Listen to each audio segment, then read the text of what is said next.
Imagine downloading an app on your phone, pressing a button once a day, and being told, "Congratulations, you've just mined cryptocurrency." No expensive rigs, no complicated software, no electricity bills through the roof. Just you, your phone, and a growing balance of Pi. That's the pitch of Pi Network. A cryptocurrency that promised to bring mining out of the hands of the wealthy and tech savvy and put it into the hands of everyday people. For millions around the world, especially in developing countries, Pi wasn't just a coin. It was a dream, a chance to finally participate in the crypto revolution without the barriers that kept most people out. And it worked. Since its launch, Pi has attracted tens of millions of users worldwide.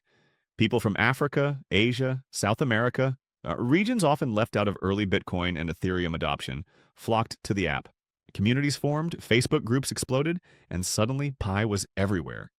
For many, it wasn't just about the coin itself. It was about feeling included in a global movement. But here's the question, what is Pi really? Is it the future of accessible cryptocurrency? Or is it smoke and mirrors, a clever viral app that's long on hype but short on delivery? The story of Pi is complicated. On one hand, it's built around a noble vision, making crypto inclusive, breaking down barriers, and giving billions of people access to digital money. On the other hand, it has sparked criticisms. It's been in testnet mode for years, exchanges don't trade it openly, and skeptics argue that people are mining points, not coins. And yet, people keep believing. They log in daily, they build networks of friends and family, they dream of the day when Pi launches fully and changes their financial future. That belief, that faith in Pi, is what makes it fascinating. Because Pi isn't just about blockchain, it's about psychology, community, and hope. The story of Pi Network begins at Stanford University. Three graduates, Dr. Nicholas Kokolis, Dr. Chengdiao Fan, and Vincent McPhillip, looked at the crypto landscape and saw a problem. By then, Bitcoin was already dominated by giant mining farms with expensive hardware. Ethereum was moving toward proof of stake. For ordinary people without technical skills or money to invest, getting into crypto felt impossible. Their idea was simple but bold. Create a cryptocurrency that anyone with a smartphone could mine. No GPUs, no specialized equipment, just an app. They believed that if crypto was ever going to become mainstream, it had to be accessible to billions, not just the privileged few with resources. That belief became the foundation of Pi Network. The app launched quietly. At first, it was an experiment. People downloaded the app, clicked a button once a day, and started mining Pi. There was no proof of work like Bitcoin, no electricity costs. Instead, Pi used what the team called the Stellar Consensus Protocol, SCP, adapted for mobile. The goal wasn't to make your phone do heavy computing. It was to reward participation and build trust through social networks. But here's where it gets interesting. From the very beginning, Pi spread not through ads or big launches, but through invitations. To join, you needed an invite code from someone already mining. This gave Pi a viral grassroots energy. People invited their friends, their families, their coworkers. Each new member helped strengthen the network and also boosted the rewards of the person who invited them. This referral model was controversial. Some critics said it looked like a pyramid scheme. But for supporters, it was community building. It gave people a sense of ownership and involvement. And because mining Pi didn't cost money, just a few seconds of time each day, people didn't feel like they had much to lose. Pi had millions of users. It claimed tens of millions. The app became especially popular in countries where access to traditional crypto was limited by regulation, infrastructure, or income levels. In Nigeria, India, the Philippines, and Latin America, Pi became a movement. Facebook groups with hundreds of thousands of members sprang up, filled with people sharing dreams of what Pi could become. And yet, despite the growth, Pi stayed in what the team called the testnet phase. Users could mine Pi, but they couldn't easily trade it on major exchanges. This created both excitement and frustration. Excitement because people believed they were accumulating future wealth. Frustration because without open markets, Pi was just numbers on a screen. Still, the story of Pi's origins is about more than code. It's about vision. A vision that cryptocurrency shouldn't be gated by wealth or hardware. That it should be as easy to mine as sending a text message. That billions of people left out of Bitcoin's rise could get a second chance with Pi. Whether Pi fulfills that vision or not is still an open question. But the fact that millions signed up and kept the faith shows how powerful the promise of inclusion can be. When people hear the word mining, they usually think of Bitcoin's giant warehouses filled with humming machines, burning through electricity to solve cryptographic puzzles. Pi Network turned that idea on its head. Mining Pi doesn't require energy-hungry hardware. It doesn't even make your phone do calculations. Instead, it's designed around participation and trust. So, how does it work? Pi runs on a variation of the Stellar Consensus Protocol. In plain terms, this means that instead of competing with machines to solve puzzles, Pi relies on a web of trusted connections between users. Each person builds a security circle by adding people they know to their network. These circles overlap, creating a global trust graph. The system then uses this web to validate transactions. This design has two big goals: accessibility. Anyone with a smartphone can mine Pi by simply opening the app once a day and tapping a button. There's no cost, no technical barrier. That makes it appealing to billions of people who could never afford a mining rig. Security. By tying validation to social trust, the network hopes to prevent bots and fake accounts from taking over. In theory, people are less likely to risk their reputation by adding bad actors to their circle. The tokenomics are also structured differently. Unlike Bitcoin, which halves rewards every 4 years, Pi reduces rewards as the network grows.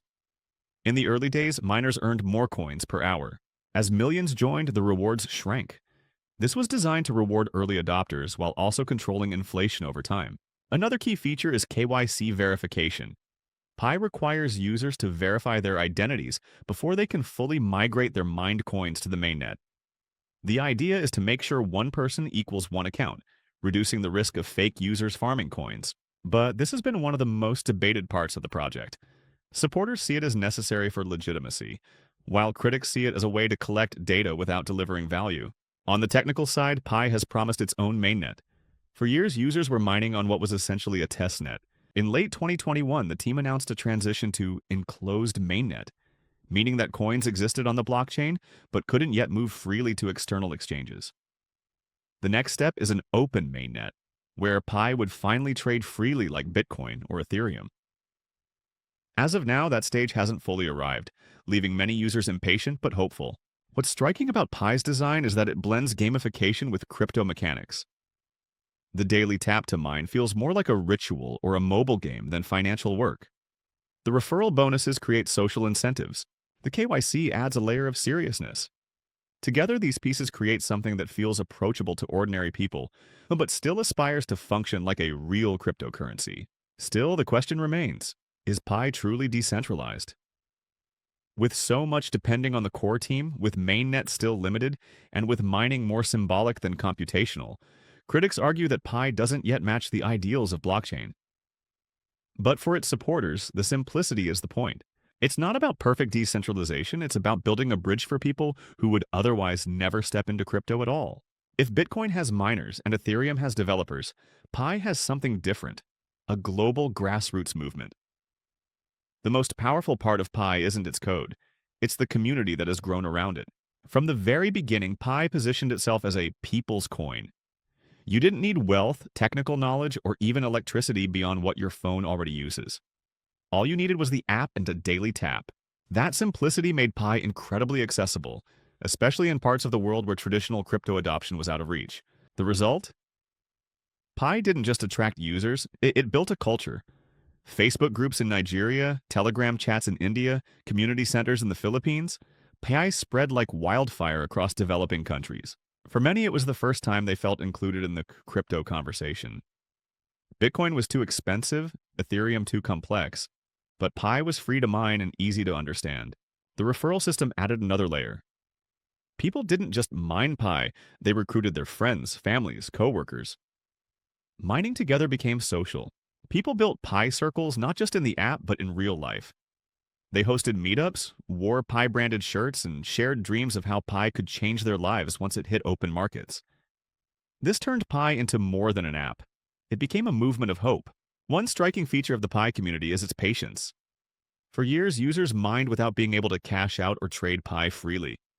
In most projects, that would kill interest fast. But with Pi, millions kept going. They tapped their phones daily, sometimes for years, building balances that might, or might not, be worth something in the future. That persistence shows just how powerful belief can be when tied to accessibility and inclusion. But culture isn't just about hope, it's also about creativity. Pi communities have experimented with peer-to-peer marketplaces where people trade goods and services for Pi even before the coin is widely tradable. Some use Pi to buy coffee, pay for freelance work, or swap secondhand goods. These small-scale experiments show that for many users, Pi already has meaning, even without global exchange listings. Of course, the culture has its critics. Some say Pi's community is built on blind faith, that people are being strung along by promises that may never come. Others argue that the referral model makes it feel like a pyramid scheme. But for supporters, those criticisms miss the point. For them, Pi isn't about instant riches.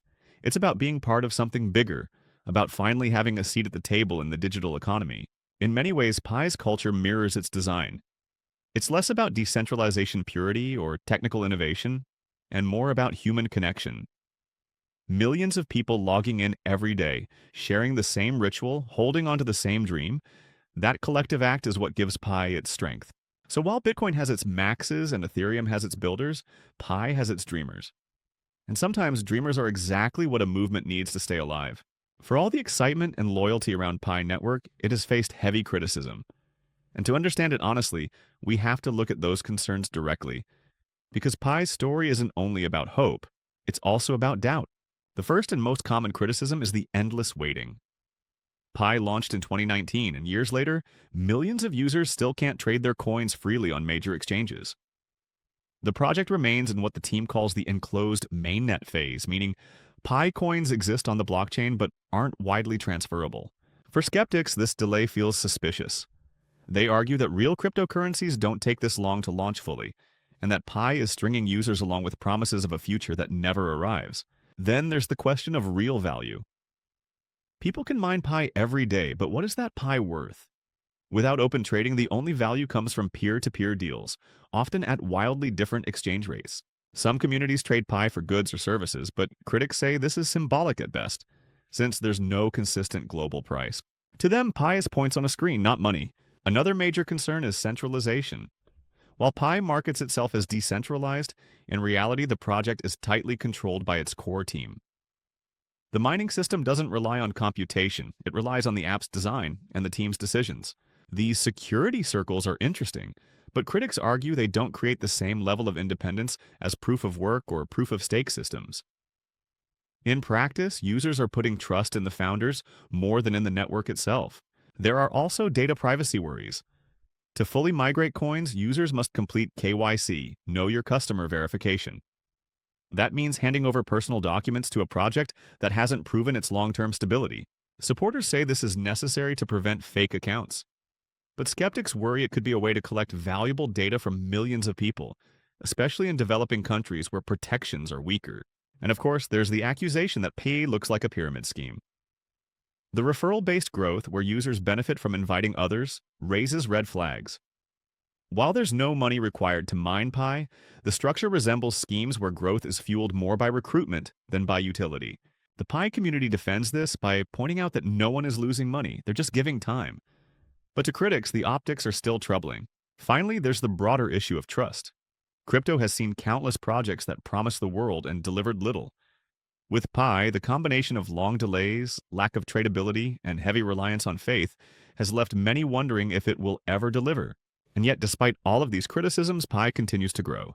Millions of people log in every day, communities stay active. The dream lives on. That persistence is what makes Pi such a fascinating case. It sits right on the line between revolutionary idea and overhyped illusion. Whether Pi proves the critics wrong or validates their fears is still unknown. But the doubts are real, and they're part of what makes the Pi story so controversial. So where does Pi really stand? On one hand, it's an app on your phone, a daily tap, and a balance that may or may not ever mean real money. On the other hand, it's a global movement. Tens of millions of people across continents, united by hope that this little coin could change their financial future. That tension between doubt and belief is the heart of Pi. What makes Pi so fascinating isn't just the technology, it's the story. A group of Stanford graduates set out to build a cryptocurrency that wasn't limited to the wealthy or the tech elite. They wanted a coin that anyone, whether in Lagos, Manila, or Sao Paulo, could access with nothing more than a smartphone. And in many ways, they succeeded. Pi didn't spread through Wall Street or Silicon Valley. It spread through living rooms, group chats, and family dinners. It became a grassroots phenomenon. But vision and execution aren't the same. Years after launch, Pi still sits in a kind of limbo. People have balances, but they can't freely trade them. Markets can't assign a consistent price. Supporters say this is patience, part of a long-term rollout. Critics say it's evidence that Pi will never deliver, and in that gap lies both the magic and the frustration of Pi. The truth is, Pi reveals something deeper about people. It shows how powerful hope can be. Millions of people log in daily, not because Pi is already valuable, but because they believe it might be someday. That act of faith, of choosing to believe in possibility, is what has kept Pi alive this long. But it also raises hard questions. What happens if the dream never materializes? What if Pi never reaches open mainnet, never gains adoption, never delivers value? For many, the disappointment would be personal. Because Pi isn't just balances on a screen, it's years of participation, of conversations, of identity. And maybe that's the point. Maybe Pi isn't only about whether it succeeds or fails as a currency. Maybe it's about what it reveals, that billions of people are hungry for inclusion in the digital economy, that people will show up day after day for a chance to belong. That accessibility matters more than white papers or mining rigs. What's undeniable is that Pi has already left its mark. It has brought millions of new people into the conversation about crypto. It has created communities where none existed before. It has shown that people don't just want money, they want meaning. And maybe that's Pi's real legacy. Not whether the coin hits an exchange price, but the fact that it showed us something about ourselves. Our need to believe, to hope, to be part of something bigger. Because in the end, Pi isn't just about coins on a blockchain, it's about people. People who tap their phones every day, not just for profit, but for possibility.